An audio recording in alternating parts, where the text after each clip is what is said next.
quick aside about the Old Testament versus the New Testament and how we kind of get this idea.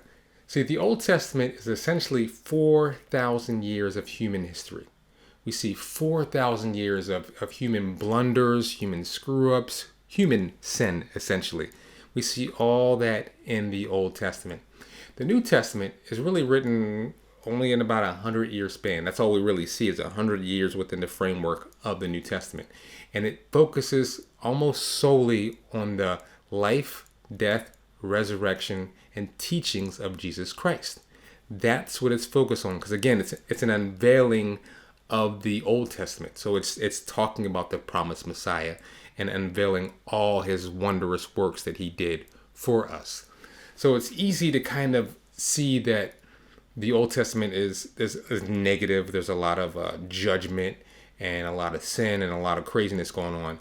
And the New Testament kind of loving and kind of caring, but again, they're reconciled. They're not separate. It's just that we see tons and tons of history in the Old Testament. In the New Testament, we see a tiny little sliver.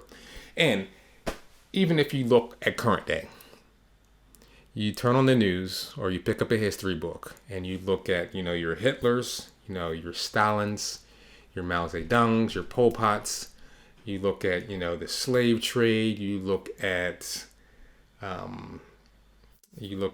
child trafficking, and there's just a litany of sins that we currently, in current day, are engaged in, that we are actually pushing out and exporting, especially in America. We're exporting a lot of sin. So the idea of humans being sinful has always been the same. Old Testament, New Testament, current day, always been the same.